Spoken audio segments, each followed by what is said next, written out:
Spring, 1946.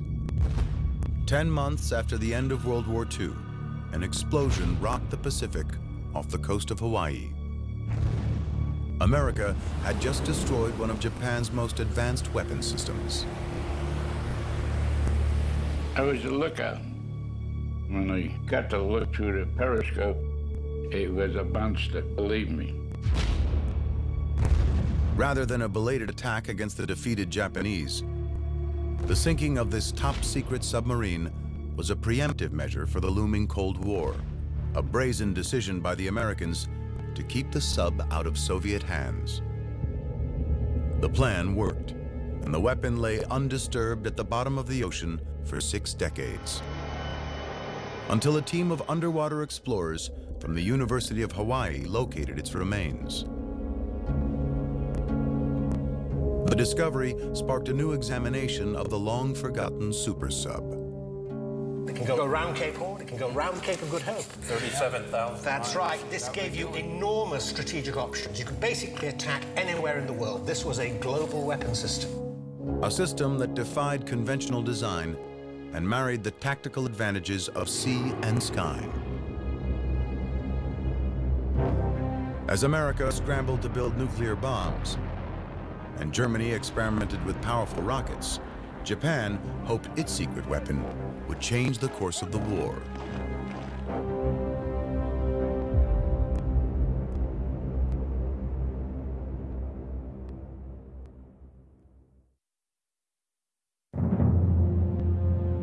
In 1941, 6 months before the attack on Pearl Harbor, the Japanese Imperial Navy dominated the Pacific. The Japanese strike in December 1941 because they see it as a window of opportunity. Japan temporarily has the most powerful navy in the Pacific. Let's cash that in. The Japanese plan was simple. Hit hard and knock the Americans off balance. They believed this would force an American retreat, leaving Japan as the sole superpower in the region. The architect of Japan's Pacific strategy was Harvard-educated Admiral Isoroku Yamamoto. Yamamoto had mixed feelings about the campaign. In terms of his own personal opinions, he was very much against a war with the United States, which he felt was essentially unwinnable. But at the same time, in his capacity as Commander-in-Chief of the Combined Fleet, he felt he had to come up with some kind of strategy to make a Japanese war in the United States a viable proposition. But nobody realizes more than he how wrong it can all go. Quite right. And his gambler's instinct tells him that it will have to be very long odds. He wants some capability of, say, taking the war to American home waters, really shock the American populace by some bold gesture. His gesture, the bombing of Pearl Harbor. The attack sank 5 battleships, 3 destroyers, and several small ships. But the Japanese mistimed their mission, because on December 7th, all 3 American aircraft carriers were at sea and out of harm's way. Japan also miscalculated America's will to fight back. One day after Pearl Harbor, the U.S. declared war against Japan. The fight was on. Both nations scrambled for advantage. The U.S. cranked up its industry and relied on its manpower, aiming to overwhelm the Japanese with superior numbers. But for Japan, the challenge was different. Knowing he would soon be outmanned and outgunned, Admiral Yamamoto needed more surgical strikes. In the months following Pearl Harbor, he strategized about how to bring the war across the Pacific to America, 5,400 miles away. He looked to the success of the German U-boats, the deadly Nazi subs that were preying on ships in the Atlantic. From February to May 1942, the U-boats sank 348 vessels, preventing millions of tons of American supplies from reaching Europe. Several of the ships were torpedoed within sight of New York City and Boston.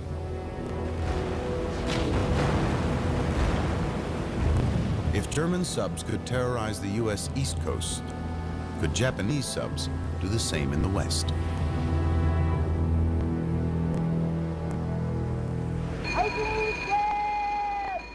To find out, Yamamoto ordered a series of test missions. He sent a sub to fire shells at a refinery in California.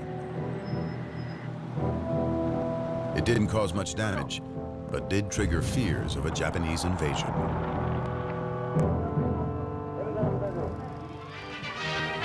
Along the Pacific, the hunt is on for the Jap submarine that brought the war to U.S. soil.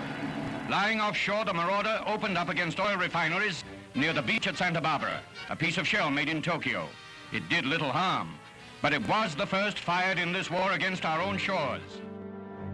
The following day, coastal artillery brigades fired at what they thought were enemy planes. The guns were shooting at shadows. No sightings were actually confirmed.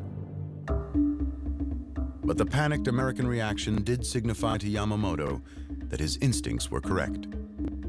If he could strike the Americans at home, he might make them think twice about an all-out war with Japan. To instill such fear, he would need more firepower than a few small subs could deliver. An aircraft carrier and fleet of bombers would be ideal. But with the U.S. on high alert, no carrier could sneak up on the West Coast. Yamamoto needed something unexpected. His solution, a superweapon that would unite the firepower of an aircraft carrier with the stealth of a submarine.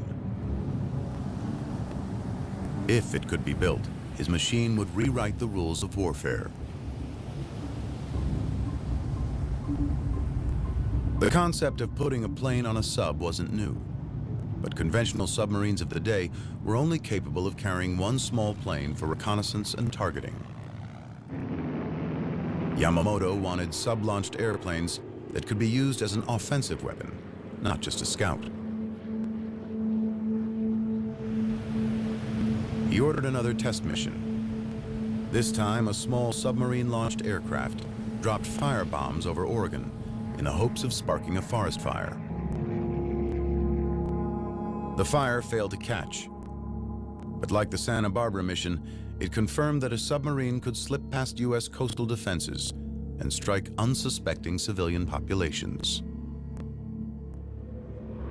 To be able to reach your destination and launch an air attack, undiscovered, undetected, would give the Japanese an advantage that no other Navy, that no other Air Force had during the war. Yamamoto ordered his engineers to design a fleet of underwater aircraft carriers capable of sailing undetected across the Pacific, launching squadrons of high-tech bombers to attack West Coast cities, then disappearing without a trace.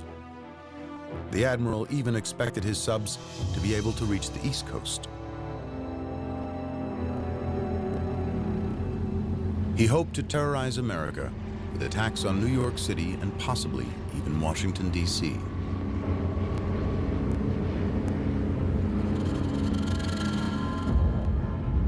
So you've got a whole potential here for attacks in the coastal area, where, of course, a large proportion of the American population is concentrated. That's right. Yeah. New York City, for example. Dense concentration of population. And if you're attacking with a few tens of aircraft, as in the original plans, you could perhaps go for important communications and indeed iconic targets. The admiral named the sub the I-400 and declared it top secret. But still to be determined was whether Japanese engineers could bring Yamamoto's ambitious vision to life. Their window for success was a small one. In America, the U.S. had accelerated its own work on a superweapon that could change the course of the war.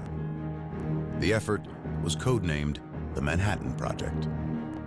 It was headed up by Robert Oppenheimer, a professor of physics at UC Berkeley.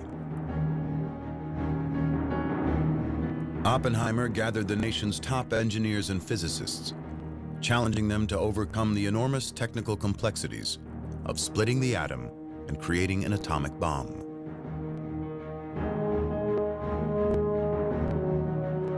The Americans worked at a furious pace, fearing that the Germans and Japanese were moving forward with nuclear bombs of their own.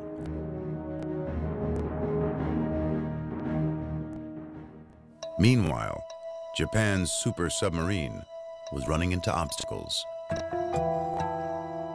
In Tokyo, naval architects were struggling to find a design that could fulfill all of Yamamoto's needs. You're going to need a very large and impressive submarine indeed. You're going to have to go into new territory, in fact, as far as submarine design is concerned. The standard submarine at that time was shaped like a cigar, with a cylindrical hull up to 300 feet long. But no one knew whether that conventional design would be able to support a heavy hangar and 3 attack airplanes. You're going to need a very large hangar beginning there, moving past the superstructure, and ending up about there. What do you do with the navigational area here? You have to move it to the side of the ship and on top as well. So that's a lot bigger. These contain very large aircraft. That's not long enough. So you need a much, much longer flying off deck. And therefore you need a much, much bigger submarine. This is a transformation in the whole concept of the submarine. When we assemble these pieces, we'll end up with a scale model submarine that's about the same as a full-size submarine, which is 10 times longer than it is wide. Dr. Harold Vincent is an ocean engineer at the University of Rhode Island. He has his doubts about the practicality of the design. This tube represents the watertight hangar, the 3 aircraft, and the bombs that the aircraft carried.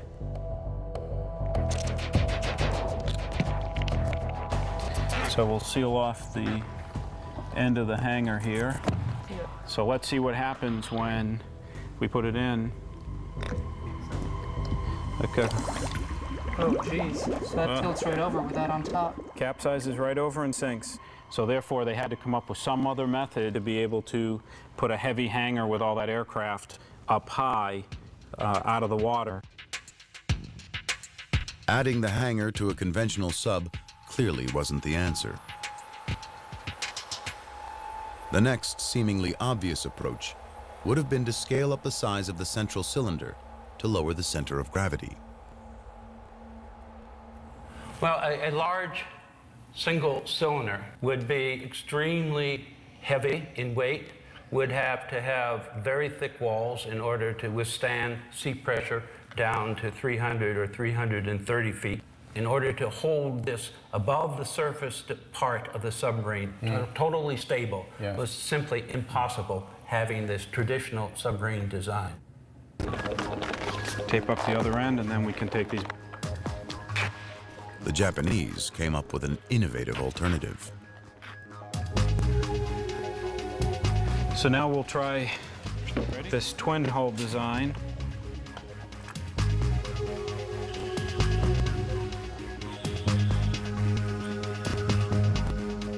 Now, it's pretty stable. All right, so it rights itself now instead of just tipping right over. A twin-cylinder hull gave the giant sub the necessary width to carry the extra weight. So you have these 2 cylinders, which are broader, stronger. The 2 cylinders amidship, of course, lent to greater stability. Absolutely. Well, you can see it's much sort of flatter and more stable, clearly. With the largest design problem solved, construction plans were drawn up for the new monster sub. The I-400 went into production in January of 1943. Yamamoto needed it fast. The Japanese were losing ground in the Pacific.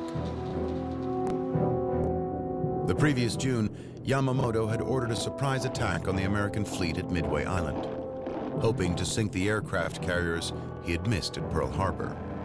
But the Americans had cracked the Japanese naval code, saw the attack coming, and were able to set an ambush of their own. In 3 days of bitter fighting, American bombers sank 4 of Yamamoto's aircraft carriers. It was a devastating defeat for Japan. Their carrier fleet was decimated, and thousands of soldiers were dead.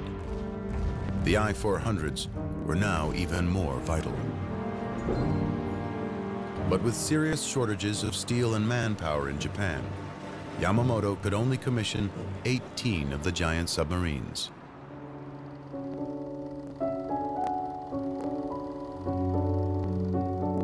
With work on the first I-400 underway, the Japanese Navy began development on the secret bomber that would be carried in the watertight hangar on the deck of the sub.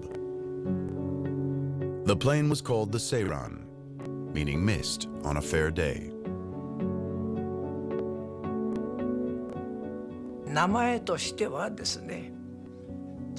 Like the name indicates, the plane would appear suddenly like a mist, carried by a submarine that would surface once it comes near a target,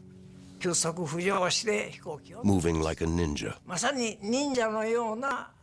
That is how it came to be named Seiran. This is a very poetic name. Lieutenant Atsushi Asamura is the only living member of the elite Seiran squad.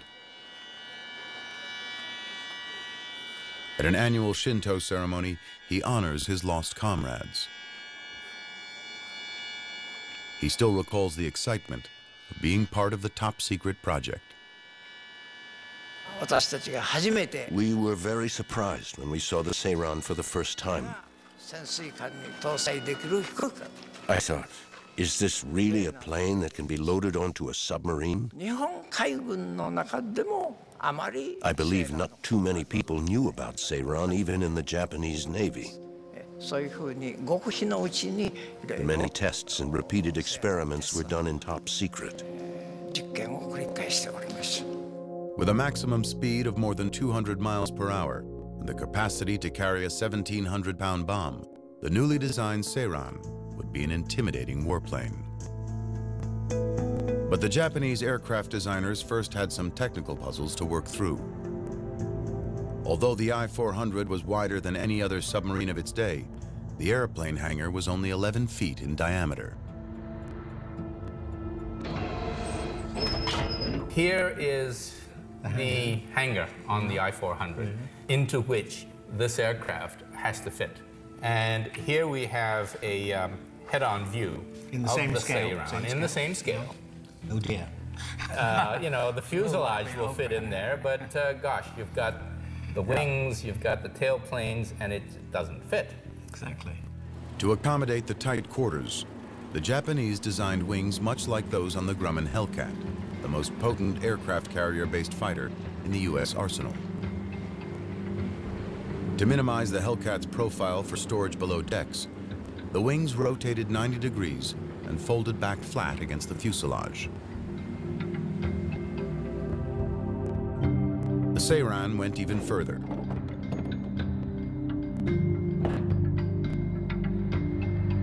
It had a tail fin that folded down to reduce height.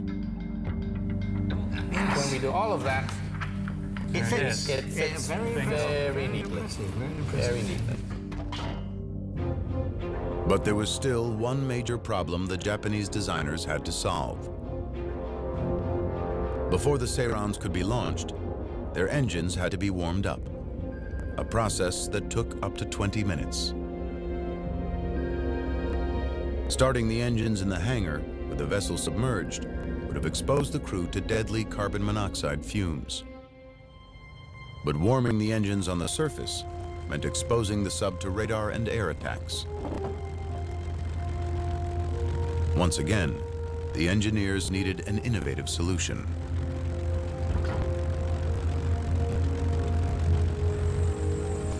At a small airport in Connecticut, former Air Force gunner Craig McBurney knows all about the problems of warming an engine before takeoff. This is his pet project, a rare 28-cylinder Corsair engine. It's larger than the Seiran's engine, but shares similar characteristics. Okay, we've got a clear prop. Clear prop.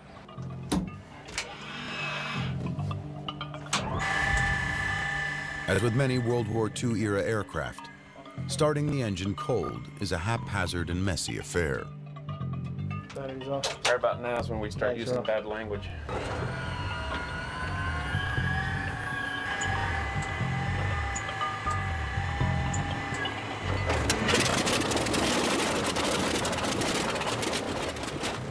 The problem is the viscosity of the cold engine oil. You can see how thick the oil is because it hasn't been heated up. And you know how critical the tolerances are inside the aircraft engine, how tight they are and how small the passages are. Wow. So it would really make a significant difference trying to pump that heavy, thick oil through an aircraft engine. Warming the oil makes a noticeable difference. We heat it up to about 60 or 70 degrees Celsius, which is 140, 160 degrees Fahrenheit. It's the same oil that's just been heated up with the preheater. And right through it. Almost. Wow, look at that. Like pouring water. What a difference. Yeah. And you can imagine how critical that would be to have the engine heat up that much faster, especially in a combat situation. Yeah. McBurney uses an external tank to preheat the oil. Inside this container, we have the main engine oil tank here for feeding the engine oil, and then we've also installed our own pre-oil tank with a heater on it. And with the preheater on it, we're able to raise the temperature quite a bit. We can get the temperature up to about 120 degrees. So we need to open this valve, and we'll go ahead and open the engine oil tank valve as well. The warm oil can be pumped directly into the cold engine. Clear prop! Okay, go ahead and engage the starter. The results are easy to see. Boy, I tell you, that's incredible. The temperature's almost already at the takeoff temperature. Amazing difference. Can you imagine in a combat situation? McBurney's warming method was the same one Japanese engineers turned to for the Submarines. It's actually borrowed from a German design.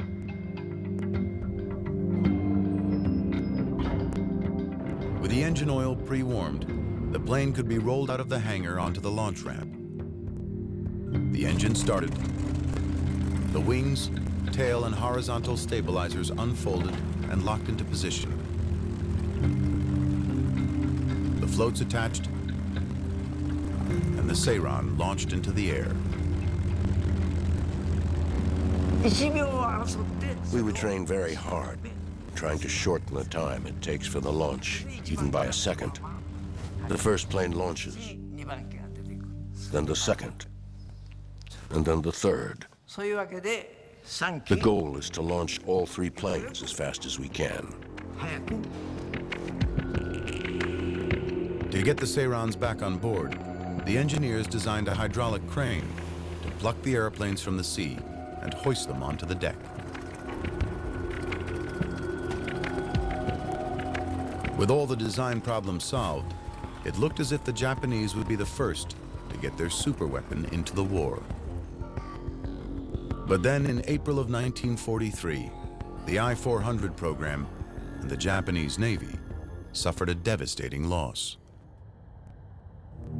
American code breakers discovered that Admiral Yamamoto was planning an inspection tour of the Solomon Islands. U.S. fighters intercepted and shot down his plane, killing the man behind the Pearl Harbor attack.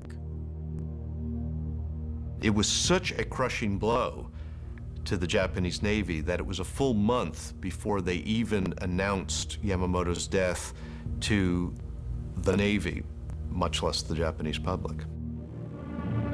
Without the backing of the powerful admiral, the I-400 program quickly slipped on Japan's priority list. Before any subs were completed, the order was slashed from 18 to 9. It would take another year and a half before the first of Yamamoto's I-400s made it out to sea.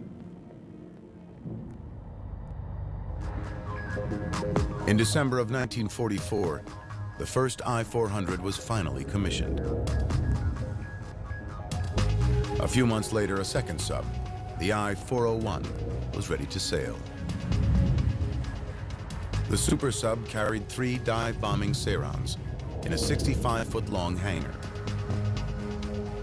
An 85-foot ramp and steam-powered catapult launched the planes into action, even in rolling seas. The I-400 wasn't just the longest sub in the ocean at 400 feet. It was also the most heavily armed. On the aft deck sat a giant 140-millimeter gun, one of the largest ever mounted on a submarine. 4 anti-aircraft guns defended against aerial attacks. And the sub also boasted 8 torpedo tubes in the bow. The man appointed to lead the I-400 program was Tasunosuke Arizumi. Arizumi had been in charge of the midget submarine attack on Pearl Harbor. The I-400's crews were picked from the Navy's elite and were very well treated. The corridor was filled with cans of food and other food staples. You couldn't even see the floor. I was never unhappy with the food. For example, we even had expensive food like cow tongue and lots of fancy stuff. I remember it well. Morale among the crews was strong, but Japanese high command was not as jubilant. In the 3 years since the I-400 project began, the state of play in the Pacific had changed. America now dominated the region, and the original mission of the subs, to bomb U.S. cities and instill fear of a Japanese invasion, was outdated. They just didn't have enough firepower. With each sub carrying 3 planes and each plane carrying only 1 bomb per flight, they could do little real damage. By comparison, Nazi bombers dropped an average of 330 bombs per night for 57 nights during the London Blitz. And still, the British didn't surrender.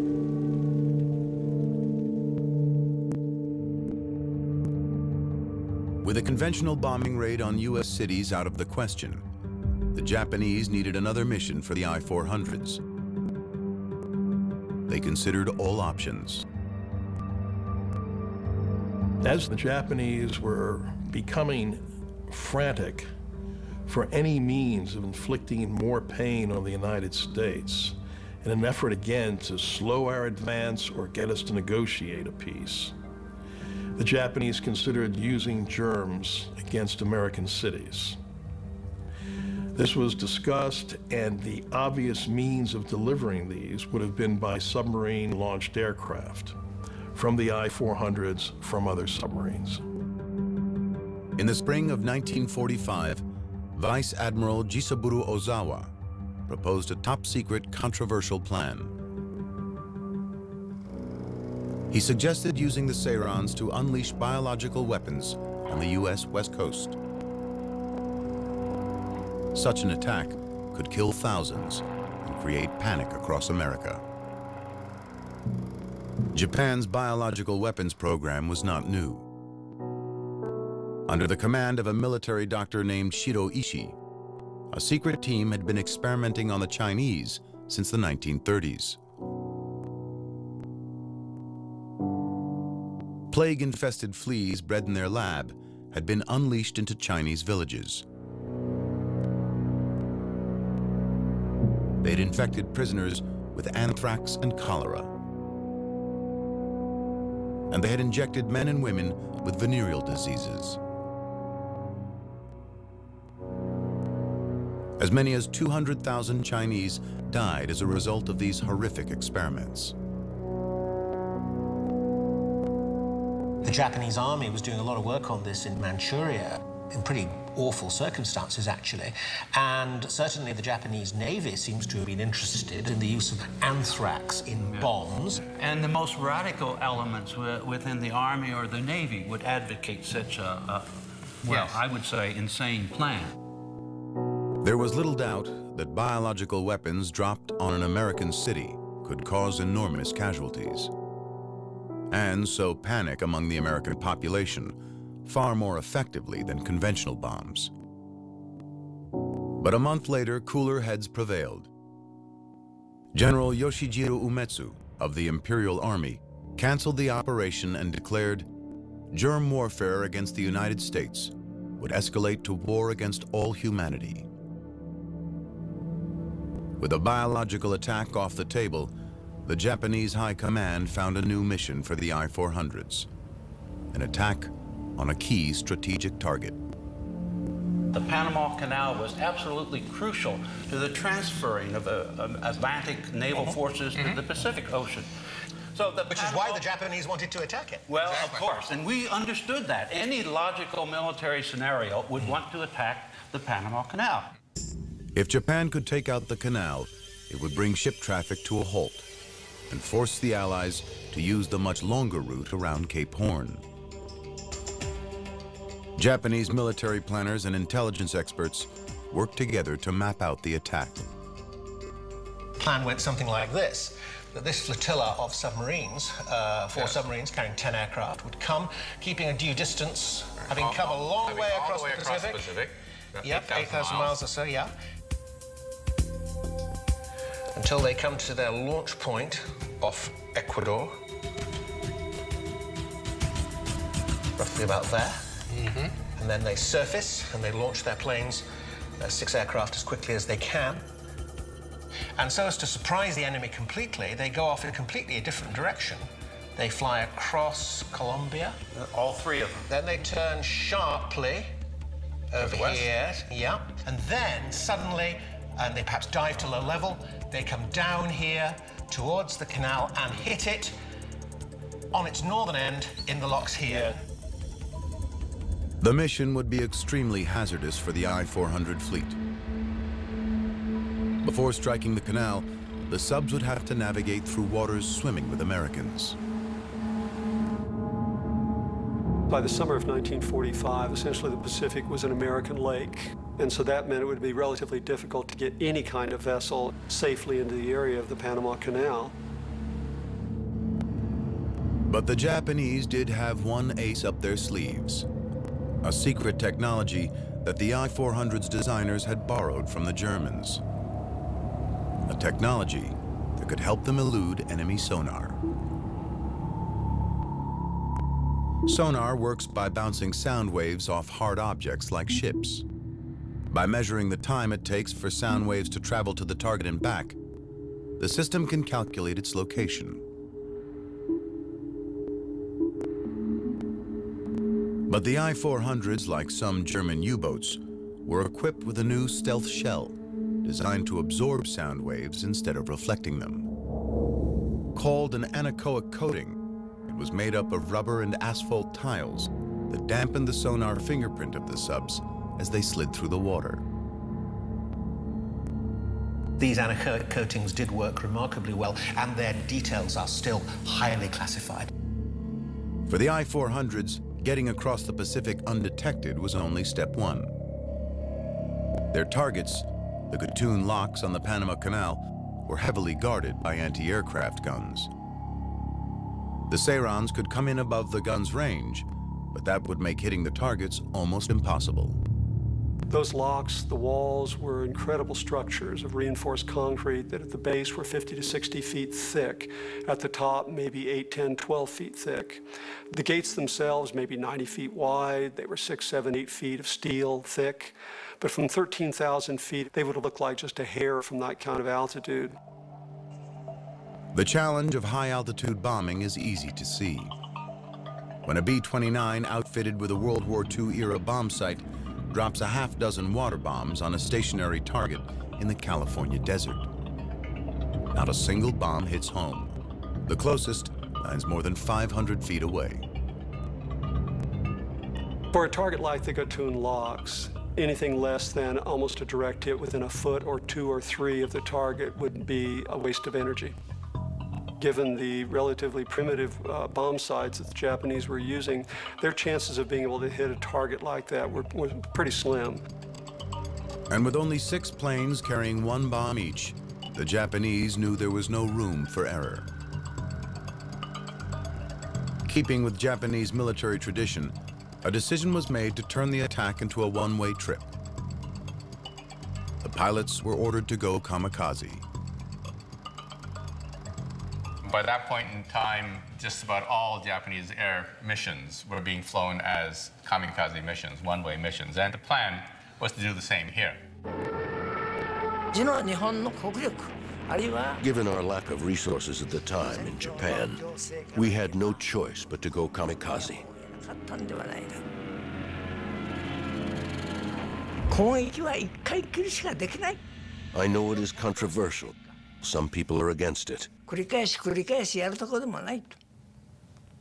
But I think we had no choice at the time. We knew we probably couldn't hit the target even with multiple bombs. So going kamikaze was our only chance.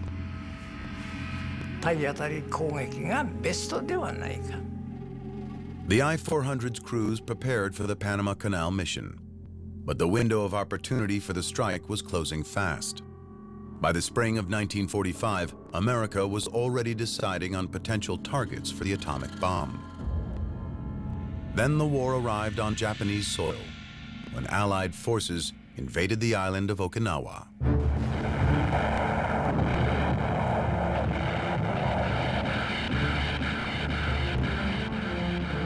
82 days of brutal fighting left more than 100,000 Japanese troops dead and thousands of aircraft and combat ships destroyed.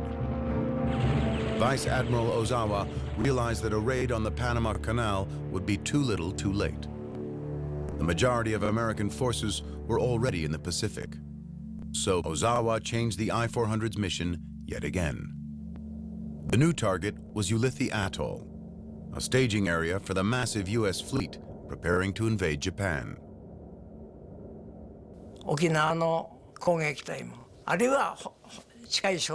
Ulithi was the likely base for the units that attacked Okinawa, and perhaps also those that were to be sent for the final confrontation on the mainland. Supplies were probably sent from there as well. In the photo, I saw several U.S. aircraft carriers. Headquarters ordered us to attack as many of them as possible. 3.5 years after the I-400s were conceived, the two giant subs were finally ready to engage. They traveled separately, with orders to rendezvous off Ulithi, where they would be joined by two smaller subs. Once they reached their target, 6 Seirans would be launched in a kamikaze attack. To deepen the surprise, Commander Arizumi ordered the crew to disguise the bombers with U.S. markings, a clear violation of international law. Pilots themselves objected to having the planes painted in American colors. They felt it was dishonorable. And they were ready to die. They knew they weren't coming back. What they didn't know was that their mission was once again short on time. 4 days before the I-400 set sail, America had successfully exploded the world's first atomic bomb. A second bomb was already on its way to Japan. To make matters worse, Arizumi's mission was plagued by problems. On the way to Ulithi, one of the smaller subs was spotted and sunk by a U.S. warship. All 140 crewmen perished. Then, in an effort to avoid enemy ships, Arizumi decided to change his route and the agreed-upon meeting point.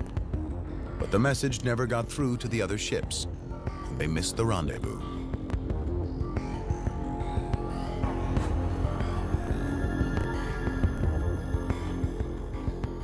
As the I-400 and I-401 scrambled to regroup and renew the attack, shocking news came over the radio. The American superweapon had blown the war wide open. On August 6, 1945, an American atom bomb annihilated the city of Hiroshima, killing as many as 80,000 people.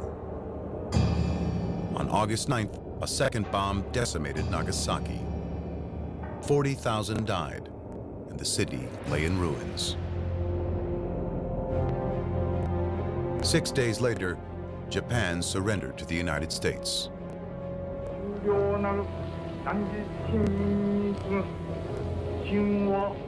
In his radio address to the nation, the emperor never mentioned defeat or surrender.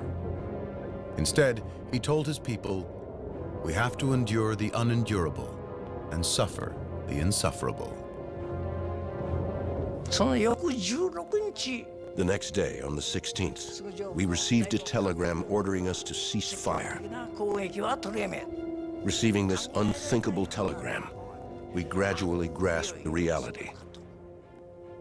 From then on, the real drama began on board. There was no concept of surrender and remaining alive in the Japanese Imperial Navy at the time. The captains of the two I-400s reversed course and raced back toward Japan. Neither wanted to give up his prized ship nor suffer the humiliation of being captured in enemy waters. Worried about retribution, Arizumi ordered the crews of the two subs to dump their US-marked Seirans into the ocean. They did so, destroying the evidence just in time. On August 28th, two US destroyers discovered the I-400. The captain surrendered peacefully. 20-year-old Harry Arvidsson was one of the first Americans to board the giant sub. As we approached the submarine and saw what it was, I thought to myself, man, that's the biggest thing I ever seen. The next day, August 29th, the American submarine USS Segundo located the second Japanese sub. The I-401 was carrying Fleet Commander Arizumi, a man who didn't know the meaning of the word surrender. Carlo Carlucci was a quartermaster on the American sub.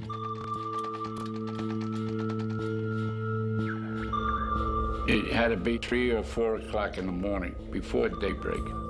That was when they picked it up on the radar. They didn't know what it was until they got fairly close. Sugio Yata was a young sailor on the I-401.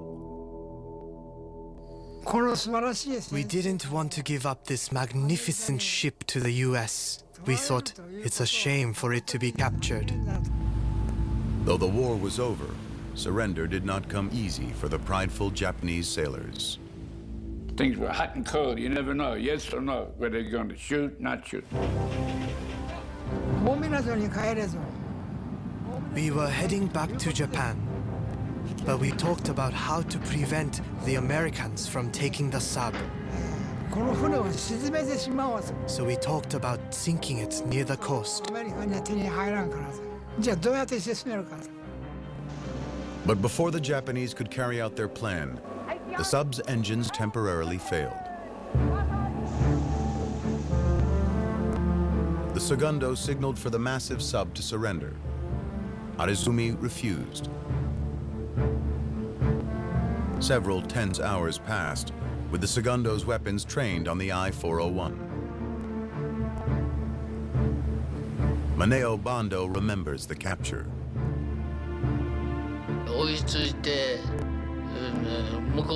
They pointed their cannons at us and ordered us to have one officer sent to their ship. We thought, what do you mean, send someone? You send someone to come get us.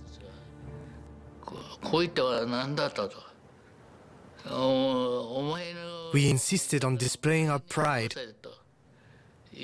and dealing with them man to man.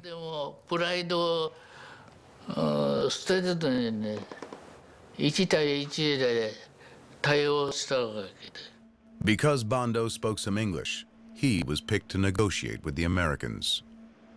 You force us to surrender. I said, if you force us to surrender, we will commit suicide.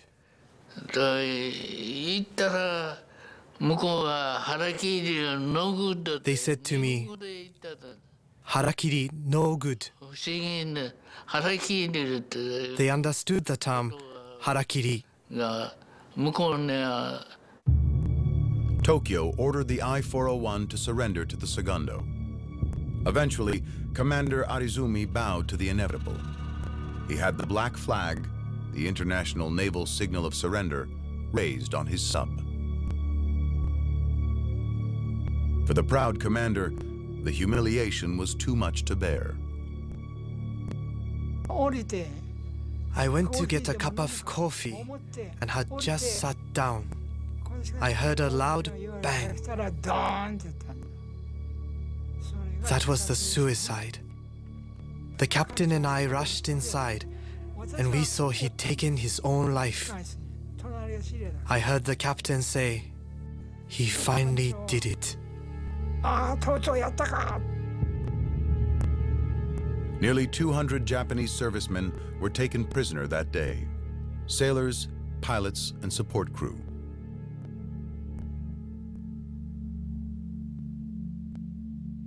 The American submariners seized control of the giant sub and quickly realized it was unlike any vessel they had ever seen. For machinist Paul Whitmer, the double hull design was a particular surprise. Lo and behold, we get to the engine room, and there's a doorway to the neighbor's room next door. What the heck's going on here? We take a peek in there. There's another set of engines in there. The port and starboard engine rooms. We find out that there were two hulls bolted together. There were two submarines alongside each other. The Japanese crew remained on board, but with 6 Americans now in command. I had a 45, we all had 45s, and I had an extra clip of bullets in my jacket pocket. That's all. If I had to use it, I would have used it. Oh, it was very tense. No one trusted anybody. We didn't know what to expect. We could have been overtaken, lickety-split, because we were way outnumbered. And if they decided to dive the boat, we couldn't have got out. The Americans chained the hatches open to prevent the Japanese from diving.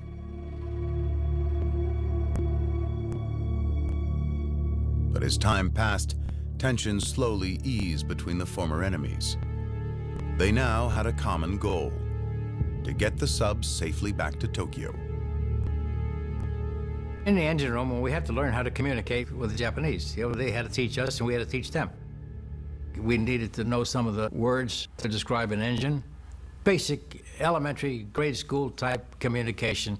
And trying to strike up a rapport and learning their symbols and their words for what's the name of this, what's the name of that.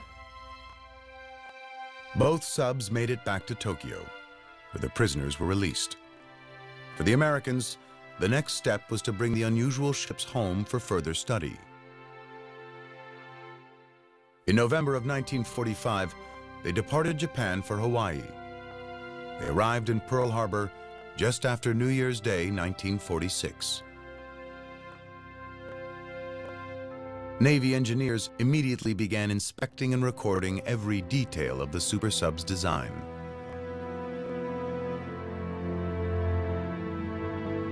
But by the spring of 1946, a new post-war reality had taken hold, and the I-400s were once again shrouded in secrecy. This time, it was the United States hiding them from the Soviet Union. Large aircraft carrying submarines intended for strategic attack on their enemies are exactly the things you don't want the Russians to have. And this is now the Cold War. That's right. Beginning, yes. The beginning of the Cold War. Figure down before we're spotted. Worried that the Russians would demand to inspect the subs, the U.S. Navy made a hasty decision.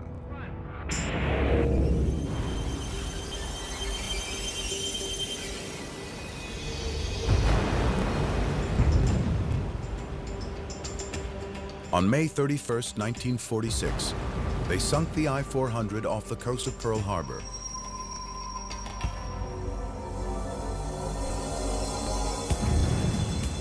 Two days later, the I-401 joined it at the bottom of the sea.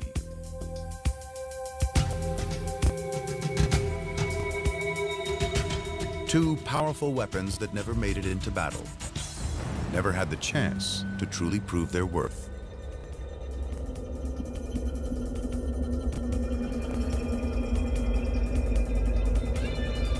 If the question is, would the I-400 operation decisively change the course of the Second World War? Ultimately, no, I don't think so. It would have made things worse in 1942, yes, but not in 1945. Correct. And Japan surrenders because of the overwhelming material superiority of the United States. The United States has got the willingness and the desire to deploy that overwhelming power. Ultimately, the I-400 arrived too late in the war to make a difference. But while its timing was flawed, its technology was ahead of its time. The innovative design became a model for future Cold War submarines and changed military thinking about how they could be deployed. In the 1950s, a new type of U.S. submarine, the Regulus-class, began patrolling the seas. It bore a striking resemblance to Japan's World War II super sub, though it launched missiles, not airplanes, from its deck-mounted hangar.